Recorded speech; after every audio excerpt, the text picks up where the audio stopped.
পাঁচফোড়ন, তুই কি বলতো, বাসায় কি কিছু শিখিসনি নাকি? হঠাৎ তার এই কথা শুনে বেশ অবাক হলাম আমি। হঠাৎ এই কথা কেন? তাই ভ্রু কুঁচকে বললাম, কেন, আমি আবার কি করেছি? কিছু করিসনি বলেই তো বলছি। তা তুই কি চোখে দেখতে পারছিস না ফাইজার একা একা কাজ করতে কষ্ট হচ্ছে? তোর চোখের সামনে তোরই বড় বোন কাজ করছে, আর তুই বসে আছিস? একটু ওঠ, হাত পা নাড়া, কাজ টাজ কিছু কর। তার কথাবার্তা আর কথার স্টাইল দেখেই মেজাজ বিগড়ে গেল আমার। রাগ করে বললাম, ফাইজা আপুকে আমাকে হেল্প করতে বলেছে? আর তাছাড়া আমার কি কাজ করার বয়স হয়েছে? জানেন না 18 বছরের নিচে সবাই শিশু? হ্যাঁ সেই, তুই তো কচি খুকি, নাক টিপলে দুধ বের হবে, তাই না? সূর্য ভাইয়ার ব্যঙ্গ কণ্ঠ শুনে আমি কিছু বলতে যাব তার আগেই রুদ্র ভাইয়া বলে উঠল, আরে ছাড়ো তো বাচ্চা মেয়ে, দাঁড়াও ফিহা, আমি তোমাকে হেল্প করছি। বলেই রুদ্র ভাইয়াও সার্ফিংয়ের দায়িত্বে নিয়োজিত হলেন। কিছুক্ষণ পর ফাইজা আপু যখন আমার পাত রেডি করে দিচ্ছিল তখন হঠাৎ বলল, তোকে কি খাইয়ে দিতে হবে নাকি রে? আমি অবাক হয়ে বললাম, মানে? আরে তুই বললি না তুই শিশু, তাই বলছিলাম। শিশুরা তো নিজে হাতে ঠিকমতো খেতে পারে না, তোকেও কি খাইয়ে দিতে হবে? তা যা বলেছ ফিহা, আয় আয়, তোকে আমি খাইয়ে দিচ্ছি। এবার কিন্তু বেশি বেশি হচ্ছে। আমি কিন্তু রাগ করে আরো কিছু বলার আগেই রুদ্র ভাইয়া পাশ থেকে আমার মাথায় হাত বুলিয়ে দিয়ে বলল, আরে বাবুটা রাগ করেছে। হে, তোমরা বাচ্চাটাকে বিরক্ত করো না তো। আহারে বাবুটা, খাও খাও, ওদের কথায় কান দিও না। ভাইয়া। আপু, একটা ফিডার এনে দেই। এতক্ষণে রোদবাও মুখ খুলল। যখন রোদবাও আমার সাথে ফাজলামো করা শুরু করে দিল তখন রাগে দুঃখে আমার মন চাইল কচু গাছের সাথে ফাঁস লটকে মরে যায়। আহারে জীবন শুধুই বেদনার। খাওয়া শেষে বসলো আড্ডা পর্ব। সবাই মিলে বসে দারুণ একটা আসর জমল। কত আনন্দ হাসি মজা করে কাটলো সময়টা। সবাই মিলে একটা গানও ধরলাম। আগস্ট মাসের শুরু, স্বভাবতই এই সময়টাই আমাদের দেশে খুব গরম পড়ে। যদিও বাংলায় এটা শ্রাবণ মাস, মানে ঋতু অনুযায়ী বর্ষাকাল, কিন্তু জলবায়ু পরিবর্তন আর বিভিন্ন কারণে এই সময় চরম গরম থাকে সারা দেশে। আমাদের উত্তরাঞ্চলে তো আরও বেশি। শীতে যেমন কনকনে ঠান্ডা, গ্রীষ্মে তেমনই গনগনে গরম। আজকের দিনটা তেমনই একটা দিন। প্রচণ্ড গরমে প্রাণ যাই যাই অবস্থা। আজ স্কুলে ছিল একটা ক্লাস টেস্ট। একই কোয়েশ্চেন হয়েছিল ভয়াবহ হার, তার মধ্যে ঘন ঘন লোডশেডিং। কি এক বাজে অবস্থা! ঘেমে টেমে গায়ের অ্যাপ্রন জামাকাপড় যেন ভিজে একাকার। দিনে রাতে যে কোনো সময় এই লোডশেডিংয়ের ঝক্কিতে পড়লে বাচ্চা বড় দায়ী হয়ে পড়ে। আকাশটা কেমন অন্ধকার হয়ে গেছে, বেশ কুমট কুমট ভাব। কিছুক্ষণ আগেও রোদের কি প্রচণ্ড তেজ ছিল। মনে হয় এই রোদের তাপে কড়াইয়ে ডিম ভেঙে দিলেই ভাজা ভাজা হয়ে যাবে। এখনও যে রোদ নেই তা নয়, রোদ না থাকলেও রোদের সেই তেজটা ঠিকই আছে। রাস্তায় দাঁড়িয়ে আছি প্রায় আধা ঘন্টা হলো, কিন্তু একটাও রিক্সা বা অটোর দেখা নেই। মনে হচ্ছে আজ যেন সবাই আমার সাথে শত্রুতা শুরু করেছে। প্রথমে পরীক্ষার প্রশ্ন, তারপর সময়, তারপর কারেন্ট, আর এখন এই রিক্সা। শেষমেশ বিরক্ত হয়ে বাড়ির পথে হাঁটা ধরলাম। স্কুল থেকে বাসাটা খুব বেশি দূরে নয়, আবার খুব কাছেও নয়। হেঁটেই যাওয়া যায়, তবে সময়টা লাগে বেশি। আর রোজ রোজ হেঁটে যাওয়া যায় না বলেই রিক্সা বা অটোতে যাতায়াত করি আমি। তবে মাঝে মাঝে অটো বা রিক্সা না পেলে এমন হাঁটা শুরু করলেই হয়। অযথা অপেক্ষা না করে নিরিবিলি হেঁটে বাড়ি পৌঁছে যাওয়া যায়। তবে আজকের এই ভ্যাপসা গরমের উৎপাতে নিরিবিলিতে হাঁটা আর হলো না। প্রচণ্ড বিরক্ত লাগছিল। গাছের ছায়ায় কোনো মতে হাঁটছিলাম, আর বারবার মনে হচ্ছিল এই ছাওয়ায় শান্তিতে ঘুমোতে পারলে বেশ হতো। আকাশের দিকে তাকিয়ে দেখলাম মেঘ ঘন হয়েছে। রৌদ্রে ভরা নীল আকাশের জায়গায় ছাই রঙা মেঘ জমেছে। মনে তো হচ্ছে বৃষ্টি হবে। আচ্ছা, সত্যিই কি বৃষ্টি হবে? শ্রাবণ মাসে বৃষ্টি হওয়াটা অস্বাভাবিক কিছু না, কিন্তু এই গরমের জন্যে তা অন্য কিছু। যদি এই সময় একবার মুষলধারে বৃষ্টি হয় তবে অন্তত এই গরম থেকে কিছুক্ষণের জন্যে হলেও মুক্তি মিলবে। সম্পূর্ণ গরম না হয় নাই যাক, তবুও প্রকোপ একটু কমলেই হবে। ভাবতে ভাবতে হঠাৎ নিচের কাঁধে আর মাথায় টপাটপ ভেজা কিছুর অস্তিত্ব টের পেলাম। ভাবছি পশ্চাৎ কাক আবার কিছু করলো নাকি। গাছের নিচ দিয়ে গেলে এমনটা হতেই পারে, কিন্তু এই সময় ছি, ভয়ে ভয়ে মাথা তুলে আকাশের দিকে তাকিয়ে দেখলাম কাক বা পাখি জাতীয় কিচ্ছু নেই। তখনই আশেপাশে কয়েক ফোঁটা পানি পড়তে দেখলাম। তার মানে সত্যিই বৃষ্টি। কয়েক মুহূর্তের মধ্যে তুমুল গতিতে বড় বড় ফোঁটার বৃষ্টি পড়তে লাগলো, আর আমি মনের সুখে বৃষ্টিতে ভিজতে ভিজতে বাড়ি ফিরলাম। সঙ্গে ছাতাও ছিল, কিন্তু বের করিনি। কেন বের করব?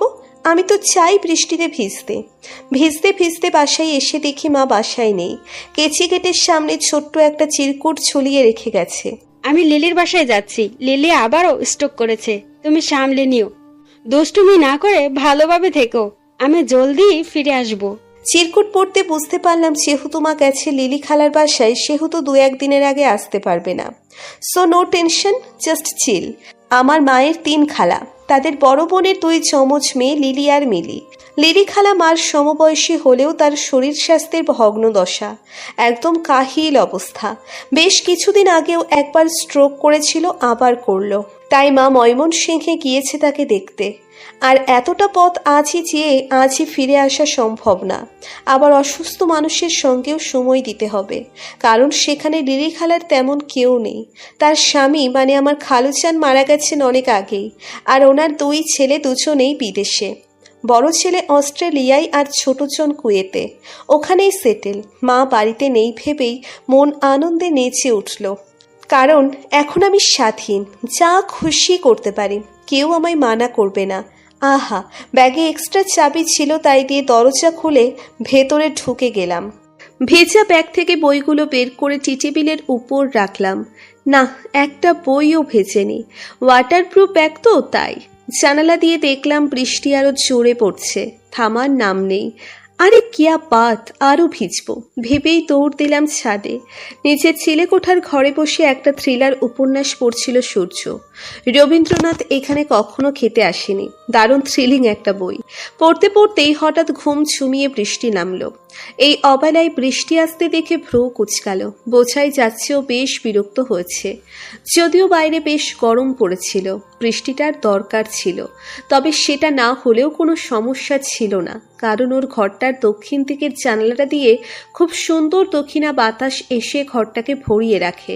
তাতে প্রচণ্ড গরমেও ঘর ঠান্ডা থাকে। তবে বৃষ্টি জোরে আসছে দেখে তাড়াতাড়ি করে জানালাটা বন্ধ করে দিল সূর্য। তারপর দরজাটা বন্ধ করতে এসে দেখলো পাশের ছাদে এক বৃষ্টি বিলাসী কন্যা বৃষ্টি বিলাসে মত্ত হয়েছে। পরনে তার নীল সাদা স্কুল ড্রেস, 2 বেনি করে রাখা চুলগুলো বেনির বাঁধন খুলে ছড়িয়ে পড়েছে তার সারা পিঠে। সে খালি পায়ে ছাদের এপাশ থেকে ওপাশে দৌড়ে বেড়াচ্ছে, আর ছাদে জমে থাকা পানিগুলো নিয়ে খেলছে। মাঝে মাঝে আকাশের দিকে তাকিয়ে বৃষ্টির সাথে লুকোচুরি খেলছে। ছাদের টবে রাখা গাছগুলোর সাথে পানি ছিটাচ্ছে। মৌরির এমন পাগলামি দেখে আনমনেই হাসল সূর্য। মেয়েটা বড্ড বাচ্চামো করতে পারে, এই দেখো না বৃষ্টি নিয়ে কেমন পাগলামো করছে। সেই বৃষ্টি বিলাসীর কাজে ব্যাঘাত দিয়ে হঠাৎ তাকে ডাক দিয়ে বসল সূর্য। পাঁচফোড়ন, কি করছিস তুই? ডাক শুনে ফিরে তাকালো মৌরি, মিষ্টি হেসে জবাব দিল, বৃষ্টিতে ভিজছি, দারুণ বৃষ্টি। তারপর হাত নেড়ে সূর্যকে ডেকে বলল, আপনিও আসুন না, একসঙ্গে ভিজি। ভেজা যাবে না, যে ঠান্ডা পানি না, তাতে জ্বর এসে যাবে। তুইও আর ভিজিস না, যা নিচে যা, তাড়াতাড়ি কাপড় বদলে নে, নয়তো ঠান্ডা লেগে যাবে। যা যা, দেরি করিস না। দূর থেকেই মৌরিকে উপদেশমূলক কথা বলে দিল সূর্য। ওর কথাগুলো শুনে কিছুক্ষণ হতাশ কি যেন ভাবল ও। তারপর পাঁচিল টপকে সূর্যদের ছাদে চলে এলো। মৌরিকে আসতে দেখে পিছনে না ঘুরেই বাহাত দিয়ে আলতো করে ঘরের দরজাটা বন্ধ করে দিল, যাতে ভুলক্রমেও মৌরি যেন ঘরের ভিতরে কি আছে না দেখতে পায়। দেখতে পেলেই ঝামেলা। দরজাটা লাগিয়েই মৌরির দিকে ভ্রু কুচকে তাকালো সূর্য। ও ততক্ষণে সূর্যের ঠিক সামনে এসে দাঁড়িয়েছে। সূর্য তাই দেখে বলল, তোকে না নিচে যেতে বললাম, সেখানে না গিয়ে আবার এখানে এলি কেন? জ্বর আসবে না তোর? সূর্যের কথা শুনে বিরক্ত হলো মৌরি, মুখ বেঁকিয়ে বলল, আমি কারো মতো এত দুর্বল না যে একটু ভিজলেই জ্বর এসে যাবে। আমি যথেষ্ট শক্তিশালী এবং আমার রোগ প্রতিরোধ ক্ষমতাও অনেক বেশি। ওকে ভাব মারতে দেখে রাগ উঠে গেল সূর্যের, তাই রাগ নিয়েই বলল, হ্যাঁ, তুই তো খুব শক্তিশালী মানুষ, তোর আবার কি হবে? কিন্তু জ্বর যখন আসবে তখন দেখব তোর এত ভাব কই যায়। আজ তো আন্টিও বাসায় নেই। বলেই ঘরে যাবার জন্য পা বাড়ালো। ইহ, দেখিস তখন কি হয়। যান যান, ঘরেই যান, ভীতু কোথাকার। বৃষ্টিতে ভিজতে ভয় পায়, আবার বড় বড় কথা। বলেই ওকে উদ্দেশ্য করে ভেঙচি কাটল মৌরি। সূর্যও ঘরে ঢুকতে ঢুকতেই বলল, দেখিস তখন কি হয়। আমি ভীতুই। মৌরিকে ব্যঙ্গ কণ্ঠে কথাটা বলেই ঘরে ঢুকলো সূর্য। আর মৌরি, সে তো লাফিয়ে লাফিয়ে আবারও তার কাজে মগ্ন হলো। সূর্য ঘরে যাবার পর থেকেই হঠাৎ বিদ্যুৎ চমকাতে লাগলো। মৃদু মৃদু শব্দে ক্ষণিক আলোর ঝলকানি সৃষ্টি হতে লাগলো সারা আকাশে। কিন্তু মৌরি থামল না, মেতেই থাকলো তার আপন খেলায়। আস্তে আস্তে বাড়তে থাকলো বিদ্যুতের ঝলকানি। শব্দগুলো মৃদু থেকে রূপ নিল প্রকটে। আলোর ঝলকানিও যেন ক্রমশ বেড়েই চলেছে। এক একবার বিজলি চমকাচ্ছে, আর মনে হচ্ছে এই বুঝি বিশাল আকাশটা দ্বিখণ্ডিত হয়ে ভেঙে পড়ে কারো মাথায়। তবে কখনো হবে না এটা। তবুও এর আলোক জ্যোতিটা দেখলে হঠাৎই মনে হয় বিশাল আকাশে ফাটল ধরেছে, ভেঙেই পড়বে বুঝি আজ। চুল মুছতে মুছতে টাওয়াল মাথায় রেখেই ধূপ করে বিছানায় শুয়ে পড়ল মৌরি। এতক্ষণে সে ডাইনিং টেবিলে বসে একা একা লাঞ্চ সারছিল। যদিও ইচ্ছে ছিল না, কারণ কখনো একা একা খাই না। তবুও খেতে হলো, কারণ প্রচণ্ড খিদে পেয়েছিল। তাই গোসল সেরে মাথায় টাওয়াল পেঁচিয়ে রেখেই বসে পড়েছিল টেবিলে। মা বাসায় না থাকলেও সবকিছু রেঁধে বেড়েই রেখে গেছেন, তাই কোনো সমস্যা নেই। হালকা মাথা করছে মৌরির। বাইরে বৃষ্টিও হচ্ছে তুমুল। এই ঠান্ডা ঠান্ডা পরিবেশে গায়ে কাঁথা মুড়ি দিয়ে ঘুমানোর মজাই আলাদা। আর যেহেতু মাথা ব্যথা করছে, তাতে ঘুমিয়ে নেওয়াই ভালো হবে। ভালো ঘুম হলে মাথা ব্যথাটাও সেরে যাবে। তারপর হঠাৎ কি যেন ভেবে ঘড়ির দিকে তাকালো মৌরি। দুপুর 2:45 বাজছে। দিন মনে করে দেখলো আজ রবিবার, মানে ঠিক 3টেই প্রাইভেট। নির্দের বাড়ি যেতে হবে। কিন্তু যে বৃষ্টি, এত ভিজে প্রাইভেটে যাওয়ার কোনো মানেই হয় না। এমনিই একবার ভিজেছি, আবারও ভিজলে সত্যি সত্যি জ্বর এসে যাবে। তখন কে দেখবে ওকে? মাও তো বাসায় নেই। তাই অকারণে জ্বর বাঁধিয়ে আন্টিকে কষ্ট দেওয়ার কোনো মানেই হয় না। আর এমন সময় স্যারও বোধহয় আসবেন না, কারণ তাকেও তো এই বৃষ্টি পাড়ি দিয়ে আসতে হবে। ভেবেই চুল থেকে এক টানে টাওয়ালটা খুলে ফেললো ও। তারপর সেটাকে কোনো মতে জড়াপাল্টা করে বিছানার পাশের বেড টেবিলটায় রেখে দিল। যেন ও ভারী ক্লান্ত, নড়বারও শক্তি নেই। টাওয়ালটা রেখেই এদিকে সরে এলো মৌরি। পা দিয়ে টেনে পাশে রাখা কাঁথাটা হাতের কাছে আনলো। গভীর ঘুমে আচ্ছন্ন মানুষের মতো করে সেটার ভাঁজগুলো খুলল। কোনো মতে গায়ে টেনেই ডুব দিল ঘুমের রাজ্যে। ফোনের প্রচণ্ড রিংটোনে নিদ্রা ভঙ্গ হলো মতো কাঁথার ভেতর থেকে হাত বের করে ফোনটা খুঁজতে লাগলো। কিন্তু কিছুক্ষণ হাতড়িয়েও সেটা না পেয়ে বেশ বিরক্ত হলো মৌরি। খুব কষ্টে ঘুম সরিয়ে চোখ টেনে খুলল। তারপর বালিশ থেকে মাথা তুলতে গিয়েই মনে হলো মাথাটা যেন ভীষণ ভারী ভারী হয়ে আছে। মাথার পিছনে যেন কেউ 1 টনের পাথর বেঁধে দিয়েছে। প্রচণ্ড ভার ভার লাগছে। তবুও কষ্ট করে বালিশ থেকে মাথাটা তুলে ফোনটা হাতে নিল। এক পলক তাকিয়ে দেখলো স্ক্রিনের ওপর ভাসছে 4 চোখা খবিশ, মানে হলো সূর্য। ভেবেই ফোনটা রিসিভ করে কানে নিয়েই ধপ করে বালিশে মাথা রাখলো। চোখ বন্ধ করে শুনতে পেল ওপাশ থেকে সূর্যের রাগ মাখা কণ্ঠ। কল রিসিভ করিস না কেন? কতবার কল দিয়েছি, টেক্সট করেছি, হিসেব আছে? সূর্যের ধমক শুনে কোনো প্রতিক্রিয়াই হলো না মৌরির। মৃদু কণ্ঠে জবাব দিল, ঘুমিয়েছিলাম ভাইয়া, ফোন বেজেছে শুনতে পাইনি। মৌরির কথা শুনে বেশ অবাক হলো সূর্য। বিস্ময়ে বলল, তুই ঘুমিয়েছিলি? তাও এই দুপুরবেলায়? তুই তো জীবনেও দিনে ঘুমাস না, রাতেও তো 2টা-2:30 পর্যন্ত জেগে থাকিস। আসলে মাথা ব্যথা করছিল তাই। আগের মতোই মৃদু স্বরে জবাব দিল ও। মাথা ব্যথার কথা শুনে আরো অবাক হলো সূর্য। মৌরির সাধারণত মাইগ্রেন, অ্যাজমা এগুলো নেই, তাই খুব সহজে কিছু হয় না ওর। বেশ স্ট্রং মেয়ে। ওর মাথা ব্যথার কথাও খুব একটা শোনেনি। আর ও যে মেয়ে, তাতে মাথা ব্যথা নিয়েও সারা দুনিয়া চষে বেড়াতে পারবে। আজ হঠাৎ কি হলো? সামান্য মাথা ব্যথায় দুপুরে ঘুমানোর মতো অসাধ্য সাধন করে ফেললো মৌরি। বাহ, এটা দেখি ব্রেকিং নিউজ। তা মাথা ব্যথা কমেছে? এখন ঠিক আছিস? সূর্যের প্রশ্নের উত্তরে ওপাশ থেকে মৌরীর হতাশ কণ্ঠ শোনা গেল। বেশ মৃদু স্বর, তবে হতাশার সুর। না, আরও বেড়েছে। মাথাটা কেমন ভার ভার লাগছে। চোখ দুটো খুলতেই ইচ্ছে হচ্ছে না। বিছানা থেকে ওঠার শক্তি পাচ্ছে না। বলিস কি? কি হয়েছে তোর? জ্বর এসেছে নাকি? জানি না, খুব মাথা ব্যথা করছে। শরীরটা ভার ভার লাগছে। মনে হচ্ছে আমি মরে যাচ্ছি। খুব কষ্টে থেমে থেমে কথাগুলো বলল মৌরি। ওর অসুস্থতার খবর শুনে অস্থির হয়ে উঠল সূর্য। হঠাৎ কি হলো ওর? সহজে যে মেয়ের কোনো রোগী কাবু করতে পারে না, সেখানে সামান্য মাথা ব্যথা নিয়ে মরো দশা হয়ে যাবে কে ভাববে? তাই চটপট টি শার্ট গায়ে দিয়ে দৌড় লাগালো। মৌ পাখি, কি হয়েছে তোমার? প্লিজ পাখি, আমার চোখ খোলো। দেখো আমি এসেছি, তোমার সূর্য এসেছে। প্লিজ তাকাও। পাগলের মতো মৌরিকে ঝাঁকাচ্ছে আর ডেকেই যাচ্ছে সূর্য। তারপর ওর গায়ে হাত রেখে দেখলো প্রচণ্ড জ্বর এসেছে ওর। গা পুড়ে যাচ্ছে যেন। থার্মোমিটার এনে মেপে দেখলো 104 ডিগ্রি জ্বর। বাইরে তাকিয়ে দেখলো প্রায় সন্ধ্যা ঘনিয়ে এসেছে। মানে ওর আম্মু এই সময় রান্নাঘরে খুব ব্যস্ত। বিকালের নাস্তা বানাচ্ছেন তিনি। এই সময় তাকে ডাকাটা ঠিক হবে না। যা করার ওকেই করতে হবে ভেবেই কিচেনে গিয়ে এক বাটিতে করে পানি আনলো। নিচের রুমালটা পকেট থেকে বের করে পানিতে ভিজিয়ে নিল। উদ্দেশ্য চরপট্টি দেওয়া। পট্টি দেবার জন্য এগিয়ে এসে দুহাতে মৌরির বালিশে ঠিক করে শুইয়ে দিল। তারপর ভেজা রুমালটা আনতে গিয়েই হঠাৎ ওর চুলের ছোঁয়া লাগলো হাতে। বেশ ভেজা ভেজা। তার মানে কি মৌরি ভেজা চুলে এসে শুয়েছে? পাশের টেবিলের ওপর রাখা ভেজা টাওয়ালটা দেখেই বুঝলো আসলেই তাই। মৌরির কাণ্ড কীর্তি দেখে মনে মনে ভীষণ রাগ হলো ওর। মেয়েটা কি? ওর কি কোনো কাণ্ডজ্ঞান নেই? একে তো অনেকক্ষণ বৃষ্টি ঠান্ডা পানিতে ভিজেছে, তার উপর চুল না মুছে কাঁথা মুড়ি দিয়ে ঘুম। তা মানুষের জ্বর আসবে না তো কি? বড় অবাধ্য মেয়েও। প্রায় 1 ঘন্টা পর জ্বর কিছুটা কমে এলো মৌরির। 104 ডিগ্রি থেকে 102 ডিগ্রি। তবুও অনেকটা জ্বর। জ্বরের প্রকোপ কিছুটা কমে আসতেই অন্তরাকে ডাক দিল সূর্য। বাসায় এসে মৌরির এত জ্বর দেখে সূর্যের সাথে বেশ রাগ করলেন উনি। কেন ওনাকে আগে ডাকলো না ও? মেয়েটা এত অসুস্থ, তাও ওনাকে ডাক না দিয়ে ও নিজেই জ্বরপট্টি দিতে লাগলো। এটা কেমন কথা?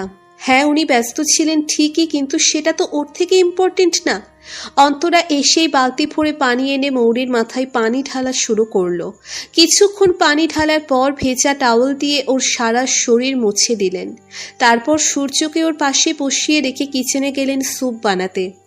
অন্তরার সেবা যত্ন পেয়ে কিছুক্ষণের মধ্যেই চোখ খুলল মৌরি। জ্বর না সারলেও অনেকটাই কমে গেছে। সূর্য যেটা 1 ঘন্টা ধরে করতে পারেনি, সেটা উনি খুব দ্রুতই করে দিলেন। কারণ উনি মা। একজন মাই জানেন কি করলে সন্তানরা খুব দ্রুতই সুস্থ হয়ে ওঠে, কি করলে তাদের ভালো হবে। মৌরিন তার নিজের মেয়ে না হলেও মেয়ের থেকে কম কিছু না। ওকে রুতবার থেকে কখনোই আলাদা করে ভাবেননি উনি। এখানে আসার পর মৌরিকে দেখার পর ওর ব্যবহারে আচার আচরণে মুগ্ধ হয়েছেন উনি। আর পরিচয় পাবার পর থেকে তো ওকে নিজের আর একটা মেয়েই ভেবে এসেছেন। শুধু ভাবনাই নয়, কাজেও তিনি একই রকম। রুতবার জন্য যা আনেন তার অর্ধেক ভাগটা মৌরির জন্যেও দিয়ে যান তিনি। আর তার ইচ্ছেও আছে ওকে সারা জীবনের জন্য নিজের মেয়ে বানানোর। এই নিয়ে কথাও হয়েছে ওর বাবা মায়ের সাথে। তারাও রাজি আছেন। সূর্যের মতন এত ভালো ছেলেকে হাতছাড়া করবে কে? শুধু ওদের পড়ালেখাটা শেষ হয়ে যাক, তারপরেই। আই এম সরি ভাইয়া, আমার ভুল হয়ে গেছে। মাফ করে দিন প্লিজ। আর কখনো আপনার কথার অবাধ্য হব না, প্লিজ ভাইয়া। বলতে বলতে সূর্যের পিছনে পিছনে হাঁটছে মৌরি। কখনো সামনে এসে ওর মুখোমুখি দাঁড়িয়েও মাপ চাইছে, কিন্তু কোনো লাভ হচ্ছে না। সূর্য গম্ভীর মুখে সামনের দিকে তাকিয়ে হেঁটে যাচ্ছে। একবারও ওর দিকে তাকাচ্ছে না, আর না কোনো কথা বলছে। ততক্ষণে সূর্য গ্যারেজের দিকে চলে এসেছে। সাইকেল নিয়ে বেরোতে নিলেই ওর ডান হাতটা টেনে ধরল মৌরি। করুণ সুরে বলতে লাগলো, সরি বলেছি তো ভাইয়া, কিছু তো বলুন। এমন রাগ করে থাকবেন না প্লিজ। বললাম তো আর কখনো অবাধ্য হব না। আপনি যা বলবেন আমি তাই করব। বৃষ্টিতে তো জীবনেও ভিজব না, প্লিজ। বলেই ওর মুখের দিকে করুণ চাহনি নিয়ে তাকালো মৌরি। হাত ধরার কারণে ওর দিকে ভ্রুকুচকে তাকালো সূর্য, কিন্তু ওর এমন ইনোসেন্ট ফেস দেখে দ্রুতই চোখ সরিয়ে নিল। অন্যদিকে তাকিয়ে গম্ভীর স্বরে বলল, এভাবে হাত ধরেছিস কেন? লোকে দেখলে ওই ভাববে। হাত ছাড় বলছি। বলেই ওর হাতের বাঁধন থেকে নিজের হাত ছাড়ানোর চেষ্টা করলো। না, ছাড়বো না। যতক্ষণ আপনি আমাকে মাফ না করবেন ততক্ষণ ছাড়বো না। বলুন, আপনি রেগে নেই আমার উপর? মাফ করেছেন? হাতটা আরো শক্ত করে ধরে জেদি কণ্ঠে জবাব দিল মৌরি। ওর জেদ দেখে একটা তাচ্ছিল্যের হাসি দিল সূর্য। তারপর আগের মতোই অন্যদিকে তাকিয়ে বলল, আমি তোর কে যে আমার কথা তুই শুনবি? না ভাই, না বন্ধু, না ভালোবাসার মানুষ। তাহলে আমার কথা কেন শুনবি তুই? তোকে কোনো কিছু বলার ক্ষমতা নেই আমার। আমি কেন বলবো? আমি কেন তোর সাথে রাগ করতে যাব? আমি জানি আপনি আমার উপর রেগে আছেন, তাই এমন করে বলছেন। প্লিজ এমন করবেন না। বললাম তো সরি। প্লিজ আর রেগে থাকবেন না আমার উপর। বললাম না আমি তোর কেউ না? তাহলে তোর ওপর কেন রাগ করব আমি? রাগ তো তার সাথে করা যায় যে কাছের মানুষ, প্রিয় মানুষ। তুই কি আমার এমন কেউ? বলেই ওর হাতের মুঠো থেকে নিজের হাত ছাড়িয়ে সাইকেলটা নিয়ে বেরিয়ে গেল সূর্য। আর মৌরি অবাক চোখে তাকিয়ে থাকলো ওর যাবার দিকে। কাল সন্ধ্যায় জ্বর ছাড়ার পর থেকে রুতবাদের বাড়িতেই ছিল মৌরি। ওকে বাসায় আনার পর একবারও ওর সামনে আসেনি সূর্য। কথা তো দূর, ওর সব দিকেই সূর্যের খেয়াল ছিল ঠিকই, কিন্তু একবারও ওর সাথে দেখা করেনি ও। শুধু শুধু ওদের বাসায় আসার সময় ওকে একা পেয়ে বেশ ধমকে দিয়েছিল। রাগ নিয়ে বলেছিল, কি এখন কেমন অবস্থা? বলেছি না জ্বর আসবে, আর ভিজিস না। কথা শুনেছিলি আমার? না, শুনিসনি। আমার কথাকে পাত্তা না দিয়ে টানা 3 ঘন্টা ধরে বৃষ্টিতে ভিজলি। ফলাফল কি হলো? জ্বর এলো তো? আজ যদি তখন আমি না যেতাম তখন কি হতো তোর? বেঁচে থাকতি তুই? কেউ তো জানতোই না যে জ্বর এসেছে। সব সময় এত অবাধ্য হলে চলে না, বুঝলি? একটু অন্যের কথা শুনতে হয়, তাতে খুব ক্ষতি হয়ে যায় না। বলেই ওকে রুতবার রুমে রেখে গটগটিয়ে হেঁটে চলে যায় সূর্য। ও চলে যাবার পর বেশ কিছুক্ষণ চুপ করে বসে থাকে মৌরি। আপন মনে ভাবতে থাকে ওর বলা কথাগুলো। ওর সবগুলো কথাই সত্যি, একটুও ভুল নেই। আসলেই অমন কোনো কিছু না ভেবে বৃষ্টিতে ভেজাটা ঠিক হয়নি ওর। আর তারপরেও সূর্যের কথাটা শোনা উচিত ছিল ওর। এমন বেখিয়ালি হওয়া ঠিক হয়নি। আর সূর্যও বেশ রেগে আছে, তাই ওর কাছে মাপ চাইতে হবে। কিন্তু আশ্চর্যজনকভাবে সূর্য আর একটি কথাও বলেনি ওর সাথে। তারপর আর ওর সামনেও আসেনি। ও যখন নিজেই ওর ঘরে গিয়েছিল কথা বলার জন্য, তখনও ওকে হতাশ করে ফিরিয়ে দিয়েছেন সূর্য। যতবারই সরি বলেছে, মাফ চেয়েছে, ততবারই শুনেও না শোনার ভান করে চলে গেছে। বিকালের দিকে ফিরে এলেন মৌরির বাবা মা। কাল রাতে মারা গিয়েছেন মৌরির লিলি খালা। দ্বিতীয় স্ট্রোক করার পর আর ভালো হয়নি উনি। হসপিটালেই মারা গেছেন। মিসেস রিনি সেখানেই ছিলেন, আর মাহবুব সাহেব ছিলেন রাজশাহীতে। অফিসিয়াল কাজে 2 দিনের জন্য সেখানে গিয়েছিলেন তিনি। লিলির মৃত্যুর কথা শুনে তিনিও ছুটি নিয়ে ময়মনসিংহ যান। লিলির লাশ দাফন কবর দিয়ে তার প্রবাসী ছেলেদের সাথে দেখা করে আজই ফিরে এলেন তারা। ফিরে এসে মৌরির অসুস্থতার কথা শুনে ওকে এক প্রস্ত বকে দিলেন তারা। সহজে যে ওর জ্বর আসে না কথা ঠিক, কিন্তু তাই বলে এমন অবাধ্য বেখিয়ালি হলে হবে? বুঝতে শিখতে হবে না ওর? 15 বছর বয়সে এসে যদি 5 বছরের বাচ্চাদের মতো করে, তাহলে কি মানায়? মা বাবার কাছে এক গাদা বকা আর ছাড়ি খেয়ে মন খারাপ করে নিজের ঘরে ঢুকলো মৌরি। ভীষণ খারাপ লাগছে ওর। কেন এমন করলো? যদি এমন না করতো তাহলে কি হতো? ভেবেই মুখ ভার করে চেয়ার টেনে রিডিং টেবিলটার সামনে এসে বসলো। তারপর একটা টেক্সট বুক টেনে বের করে পড়া শুরু করলো। অন্য কাজে মন বসালে মনটা ভালো হয়ে যাবে। প্রায় আধা ঘন্টা পর হঠাৎ রুমের বারান্দায় লাগোয়া দরজাটা কি যেন একটা ঢিল মেরে বসলো। ঢিলটা কাঠের দরজায় এসে ঠক করে বাজতেই বই বন্ধ করে চেয়ার ছেড়ে উঠে দাঁড়ালো মৌরি। বিরক্ত মুখে এগিয়ে গেল বারান্দার দিকে। উদ্দেশ্য এই অবেলায় কোনো অভদ্র অসভ্য তার ঘরে ঢিল ছুঁড়েছে তার মুখ দর্শন করা। বারান্দায় আসতেই একটা অবাক করা বিষয় নজরে এলো মৌরির। ব্যালকনির মেঝেতে পড়ে আছে একটা নীল রঙের কাগজের এরোপ্লেন, যার ঠিক মাঝখানে একটা কাগজ ভাঁজ করে রাখা। মৌরি হালকা ঝুঁকে প্লেনটা হাতে তুলে নিল। তারপর ভেতরের কাগজটা আলাদা করে গ্রিলের ফাঁকে বাইরের একটা নজর দেখে নিল। সেখানে কেউ নেই। ঢিলটা দেখে মনে হচ্ছে তাকে এ পর্যন্ত টেনে এনে কাগজটা তার হাতে অবধি পৌঁছানোর জন্যই ঢিলটা ছোড়া হয়েছে। যাই হোক, প্লেন বার্তাটা পড়া উচিত। কাগজটা হাতে নিয়ে ঘরে ঢুকতে ঢুকতে ভাঁজটা খুলল। সাদা কাগজের চারপাশে লাল নীল চেকের সুন্দর বর্ডার, মাঝে ছোট্ট ছোট্ট হাতের লেখায় চমৎকার চিঠি। মৌ পাখি, তোমার কি মন খারাপ নাকি রাগ করেছো আমার উপর? আমি কি একটু বেশি করে ফেলেছি তাই বুঝি ভীষণ অভিমান করেছো আমার উপর? আমায় ভুল বোঝো না মৌ পাখি। তুমি জানো না আমি তোমায় নিয়ে কতটা পজিটিভ। সেদিন তোমার জ্বর মাখা অসুস্থ ওই মুখটা দেখেছে এই হৃদয়ে কি ঝড় উঠেছিল তা তুমি জানো না? 104 ডিগ্রি ফারেনহাইট তাপমাত্রায় শরীরের প্রচণ্ড উত্তাপ, ফ্যাকাশে চেহারার অস্থির বিড়বিড়ানি দেখে যে কি ভয় পেয়ে গিয়েছিলাম সে তুমি বুঝবে না। তাই এই অবহেলা শাস্তি দিলাম। শাস্তি যদি বেশি হয়ে যায় তো আমি ক্ষমা প্রার্থী। আচ্ছা, এখনও কি রেগে আছে আমার মৌ পাখি? তবে একবার ছাদে এসো, তোমার অভিমানের বিশাল পাহাড়টা ভেঙে আবারও কাছে টেনে নেব তোমায়, বুকের মাঝে শক্ত করে জড়িয়ে আবার তোমার সিল্কি চুলে নাক ডুবিয়ে বলবো ভালোবাসি। ইতি মৌ পাখির সে।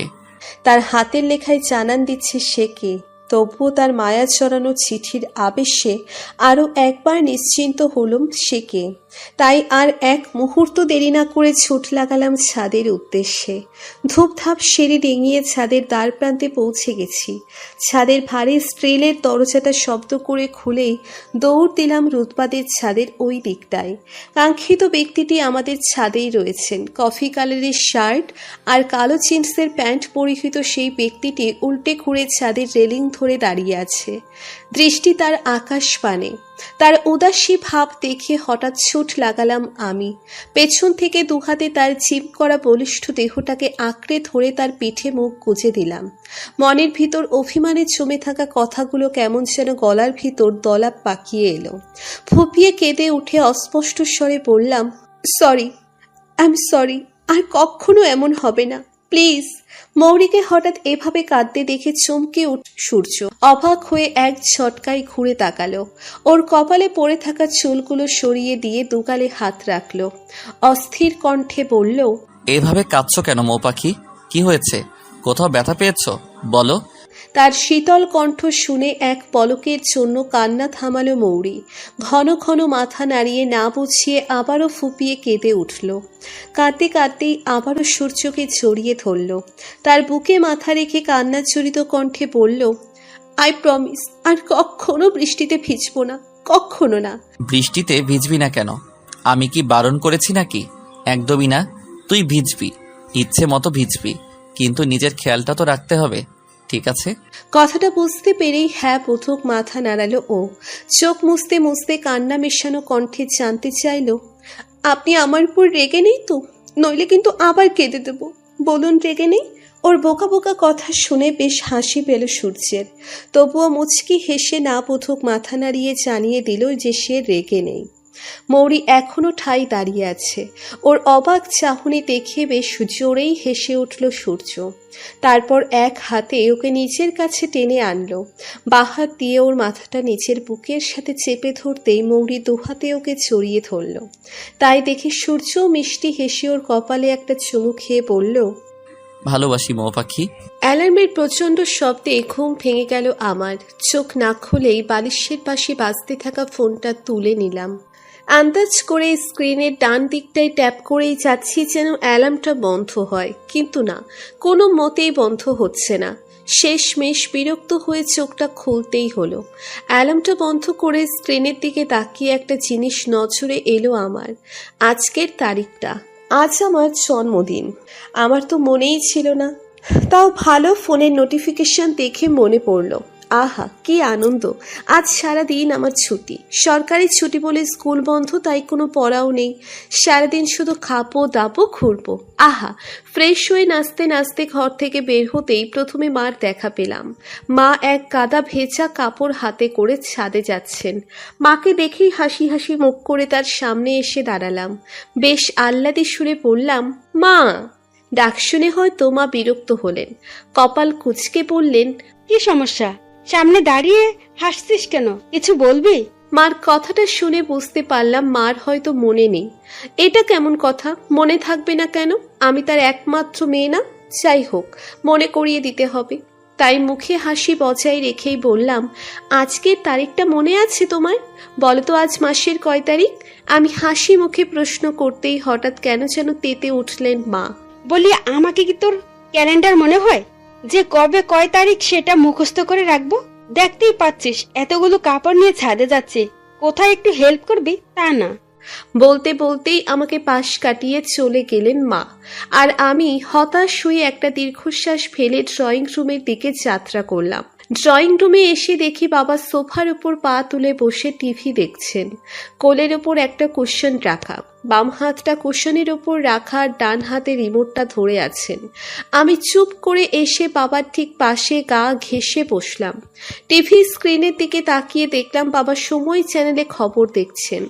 আমি বেশ আশা নিয়ে আদুরে কণ্ঠে বললাম, বাবা। ডাক শুনেও আমার দিকে না তাকিয়ে হাত নাড়িয়ে বলল,